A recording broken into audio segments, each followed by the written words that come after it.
I'm Sue Ann, and I want to talk today about Stampin' Right markers and what to do with them when they get all dried out. This is a Pear Pizzazz Stampin' Right marker that I've had for a few years, and as you can see, this is what a dried out one looks like, and this is my brand new one that I bought not too long ago, and that works just great. It has this fine point end too. So that's what the marker's supposed to look like, and this is what happens when you use it a lot. And so what I'm going to do is show you today some options here, because Stampin' Up used to sell the individual markers, but now they're only selling them by family, color family.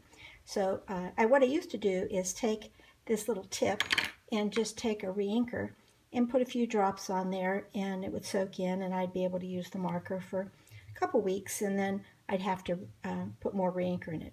I've also in the past taken this thing out like this and taken a little cap, like the cap off of a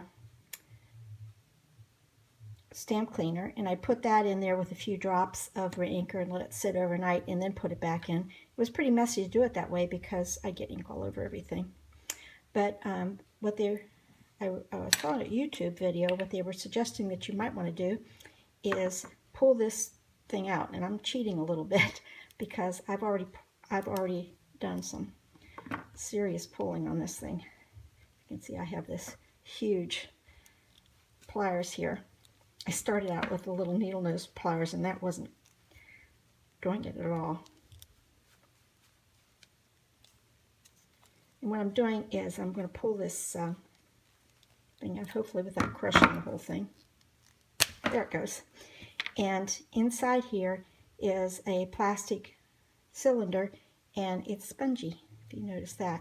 So what I'm going to do here is take a few drops of reinker and put it in both ends. This is the end where the small, I'm going to do this without getting ink all over everything.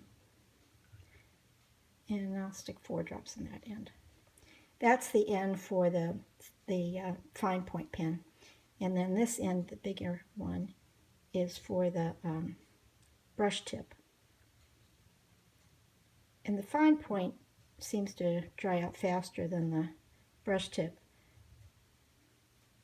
But of course the brush tip has more surface area, so it might require a few more drops of ink. So what I'm going to do then is put this back in here. Let's see, put this back. Small end goes here because here's the small tip. You can see it's kind of a nylon tip. And I'm going to take the smaller end, stick that down in there, and then take the larger end, put this thing back on. You can see where I've given it some tough love here when I was trying to squeeze it out, but it pops back in there pretty readily. And then I'm going to put the thing back in here, but I'm not going to put any ink on it. I'm just going to put the nib back on, tuck it back in there, and put the cap back on. And then I'm going to lay it flat and let it rest overnight. And then tomorrow I'm going to come back and make video number 2 to see if it worked. So join me in 24 hours or so.